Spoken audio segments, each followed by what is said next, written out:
हाय, मी आहे Ankita. Welcome to my channel. तर गाईज हा आहे माझा फर्स्ट यूट्यूब ब्लॉग एव्हर. मी छोटे व्हिडिओज बनवलेत भरपूर, बट मोठा ब्लॉग हा फर्स्ट टाइम असणार आहे माझा. आणि हा ब्लॉग खूप स्पेशल असणार आहे माझ्यासाठी, कारण मी सध्या राहते बिलासपूरमध्ये आणि मी पुण्याची आहे. म्हणजे माझं सासर पुण्याचं आहे आणि मी आणि माझ्या हसबंडने डिसाईड केले की आम्ही इथून शिफ्ट होणार आहोत. आणि म्हणून हा व्हिडिओ असणार आहे पूर्णपणे Bilaspur to Pune शिफ्टिंगचा.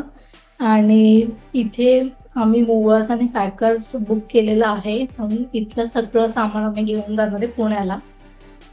So let see कसं होतंय, काय होतंय. मी तुम्हाला सगळं दाखवतच राहील.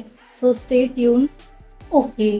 सो मी इथे हे जे घर आहे माझं ते 1 BHK आहे आणि 1 BHKच्या ह्या रूममध्ये म्हणजे या घरामध्ये सगळं आहे. डायनिंग टेबल, बेड, कपाट, वॉशिंग मशीन, AC, रेफ्रिजरेटर वगैरे वगैरे सगळं आहे. बेसिक गोष्टी ज्या घरात सगळ्यांच्या असतातच.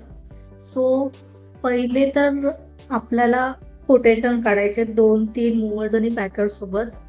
तर ते थोडं रिसर्च करायला लागलं. ChatGPT वगैरे यूज केलं आम्ही आणि खूप सारे चांगल्या प्रीमियम ब्रँड सोबत पण ट्राय केलं विचारायचं की कसं काय असतं ते. ॲक्च्युली ती प्रोसेस आम्हाला कळून गेली आहे कसं काय असतं ते. हे फर्स्ट टाइमच होतं म्हणून थोडा रिसर्चला टाइम लागला आम्हाला. सो त्यांनी जे कोटेशन दिलं होतं 1 BHKच्या सामानासाठी, ते लोक आर्टिकल लिस्ट मागतात. म्हणजे की तुमच्या घरात काय काय सामान आहे त्याची लिस्ट द्या. त्या हिशोबाने ते लोक एक PDF बनवून पाठवतात आणि त्या PDF मध्ये सगळं मेन्शन असतं की ते लोक म्हणजे पर सामान किंवा पर इलेक्ट्रॉनिक या आयटम ते काय इन्शुरन्स कवर्ड रिस्क वगैरे ते सगळं मेन्शन असतं त्याच्यात आणि त्यांच्या फ्रेट चार्जेस असतात त्याच्यामध्ये आणि ते खूप एक्सपेन्सिव्ह होतं. सो काही फ्रेंड्सला वगैरे विचारून ओळखीने एक लोकल मूवर्स अँड पॅकर्स आम्हाला भेटला आहे आणि थँक गॉड की ते खूप अफोर्डेबल रिझनेबल प्राइसिंग आहे. जास्त काही नाही आहे अमाऊंट वगैरे, म्हणजे अफोर्ड करू शकतो आपण. जर एवढं सामान सेफली एवढं 1000 किलोमीटरच्या डिस्टन्स कव्हर करून घेऊन जायचं आहे तर I think it is good. तर या व्हिडिओमध्ये मी सगळं काही कव्हर करायला ट्राय करणार आहे की मूवर्स अँड पॅकर्स सोबत तुम्ही लॉंग डिस्टन्सचा रूट असेल तर शिफ्टिंग कशी इझी आणि कन्व्हिनियंट होते. सो खूप छोट्या छोट्या गोष्टी पण दाखवणार आहे की सामान कसं पॅक होत आहे, मोठे इलेक्ट्रॉनिक्स कसं पॅक होत आहे, क्रॉकरी सेट्स वगैरे कसे पॅक होत आहेत, कसं लोडिंग अनलोडिंग पॅकिंग वगैरे सगळं डिटेलमध्ये मी या व्हिडिओमध्ये दाखवायचा प्रयत्न करणार आहे. सो व्हिडिओ बघत राहा आणि चॅनलवर नवीन असाल तर व्हिडिओला लाईक, शेअर आणि कॉमेंट करायला विसरू नका. सबस्क्राईब पण नक्की करा. आदल्या दिवशी रात्री आम्ही कपडे पॅक करायला स्टार्ट केलं होतं, जे आम्ही सोबतच आमच्या गाडीत ठेवणार होतो. आणि आम्ही डिसाईड केलं होतं की ब्लँकेट, कपडे, स्किन केअर वगैरे बेसिक गोष्टी ज्या आम्हाला यूजच्या आहेत ते सोबत ठेवायचं. बिलासपूरला आमचे 2 घरं होते आणि हे सामान जुन्या घराचं होतं, जे आदल्या दिवशीच आम्ही शिफ्ट केलं होतं इथे. सो मूवर्स आणि पॅकर्सवाल्यांनी आम्हाला सकाळी 8चा टायमिंग दिला होता आणि हे लोक एकदम एक्झॅक्ट 8 वाजताच आले आणि लगेच बाहेर जेवढं सामान होतं ते पॅक करायला घेतलं. खूप सिस्टमॅटिकली पॅक करत होते. जर सांगितलं आपण उभं राहून तर ते एकदम प्रॉपर पॅक करतात. नाहीतर मग जे हातात येईल ते त्या बॉक्समध्ये जसं बसेल तसं भरत जातात. आणि इलेक्ट्रॉनिक्स वगैरे हे लोक एकदम प्रोफेशनली पॅक करतात. म्हणजे थोडंसं पण ते खराब होणार नाही याची काळजी घेतात. कारण आम्ही हे बुक केलं होतं तेव्हा खूप पाऊस वगैरे चालू होता. रेनी सीझनमध्ये थोडंसं हार्ड जातं शिफ्टिंग वगैरे. बट ह्या मूवर्स अँड पॅकरसोबत आमचा एक्सपिरियन्स खूप चांगला राहिला आहे. तुम्ही बघू शकता खूप चांगलं पॅकिंग वगैरे करून एक बॉक्स त्या लोकांनी ठेवले आहेत. हे पेपर रोल्स वगैरे सगळं सामान त्यांचं असतं ॲक्च्युली. आणि हे सगळं आपल्या पॅकेजमध्ये इन्क्लुडेड असतं. जसं सामान पॅक करणं, लोड करणं, अनलोड करणं. आपण समोर नसलो ना तर ते लोक बॉक्सवर नावसुद्धा टाकतात त्यांच्या हिशोबाने सामान बघून की यामध्ये काय काय आहे. तर इथे माझं किचनचं स्टार्ट झालं होतं पॅकिंग आणि खूप छान प्रकारे त्या लोकांनी क्रॉकरी सेट वगैरे माझे पॅक केलेत. ग्लास बॉटल्स वगैरे एक एक गोष्ट बबल रॅप करून एका बॉक्समध्ये ठेवले. बॉक्स भरून हे लोक असं एकावरती एक ठेवत चालले होते. काही गोष्टी आम्हीच पॅक केल्या आमच्या हिशोबाने, जसं की मंदिरमधलं सामान, देव. आणि इथे तुम्ही बघू शकता क्रॉकरी वगैरे, ग्लास बॉटल्स वगैरे अलग अलग बबल रॅपमध्ये टाकलेत. 15 मिनिटमध्येच किचन फुल पॅक करून झालं होतं. किचन पॅक केल्यानंतर त्या लोकांनी मंदिर पॅक करायला घेतलं आणि खूप छान पॅक केलं. बिलकुल नुकसान नाही होणार असं पॅक केलं आहे. मी खूप सॅटिस्फाईड आहे या पॅकर्ससोबत.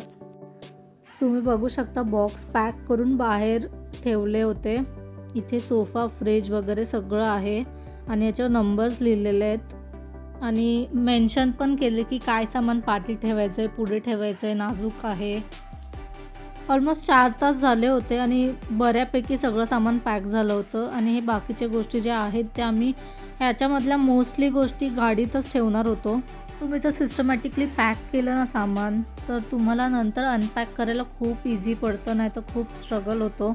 म्हणून एक एक बॉक्स मी उभं राहून खूप चांगल्या प्रकारे पॅक करून घेतले. जसं माझे कपडे सेपरेट, माझ्या नवऱ्याचे कपडे सेपरेट, भांडे वगैरे यूजचे भांडे सेपरेट, जे नाही लगेच लागणार ते सेपरेट. आणि आता एक एक बॉक्स आणि सामान ते लोकांनी खाली न्यायला स्टार्ट केलं होतं. हे काका बिचारे एकटेच सगळे बॉक्स खाली नेत होते. मला खूप वाईट वाटत होतं, पण काय करणार, शेवटी ते त्यांचं काम आहे. आणि बाकीच्या सामानाला कोण ना कोण त्यांना हेल्प करतच होतं, बट जे बॉक्सेस होते ते एकटेच घेऊन जात होते खाली. आणि गाडी तुम्ही बघू शकता लोड व्हायला स्टार्ट झाली होती. गाडी पण पुण्याची होती आणि ड्रायव्हर काका पण पुण्याचेच होते, म्हणून थोडं टेन्शन आमचं कमी झालं होतं. बट स्टील सामान एवढा लांब घेऊन जायचं आहे पावसात, तर टेन्शन तर राहणारच. 8 वाजल्यापासून हे पॅकिंग स्टार्ट केली होती आणि आता 1 वाजलेत. तर आता मी तुम्हाला सांगते की आम्ही कुठून कोटेशन काढलं, माहिती काढली, कोणाला विचारलं. तर सगळ्यात आधी आम्ही ChatGPT आणि Google यूज केलं आणि आमच्या एरियानुसार कोणते मूवर्स आणि पॅकर्स आमच्यासाठी अवेलेबल आहेत हे विचारलं. तर सगळ्यात आधी आम्ही AMPLला कनेक्ट केलं. AMPL म्हणजेच अगरवाल मूवर्स अँड पॅकर्स, जे इंडियाचं टॉप 1 ब्रँड आहे हाऊस शिफ्टिंगसाठी. आणि यांनी जो कोटेशन दिला तो खूप एक्स्ट्रीम जास्त होता, 66,000चा, म्हणून आम्ही ते कॅन्सल केलं. आणि मग ओळखीतूनच प्रजापती मूवर्स अँड पॅकर्स, जे आमच्या घराच्या खूपच जवळ होतं, ते आम्हाला भेटलं आणि टोटल खर्च आमचा 35,000 झाला. तर फायनली गाडी आता बिलासपूर टू पुणे जायला निघाली आहे. तर आता 1:30 वाजलेत आणि फायनली गाडी बिलासपूर टू पुणे जायला निघाली आहे. तर आता गाडी काढून दिली आहे आणि आम्ही पण आता निघणार आहोत थोड्या वेळाने. हे आमचं पहिलं रेंटेड हाऊस होतं, म्हणून हे कायम आमच्यासाठी स्पेशल राहणार आहे, कारण खूप अप्स अँड डाऊन्स बघितलेत ह्या घरामध्ये. खाली घर बघून खूप वाईट वाटतंय आणि स्वतःच्या होमटाऊनला जाण्याचा, म्हणजेच महाराष्ट्रामध्ये जाण्याचा आनंद पण आम्हाला खूप होतो. आणि लास्टला आम्ही थांबलो आमच्या फेवरेट स्नॅक स्पॉटला, कारण माहीत नाही की परत कधी इथे येणं होईल की नाही. सो असा होता हा माझा पहिला व्लॉग. म्हणून कमेंट करून नक्की सांगा की तुम्हाला व्हिडिओ आवडला की नाही. भेटूयात नेक्स्ट व्हिडिओमध्ये. तोपर्यंत बाय बाय.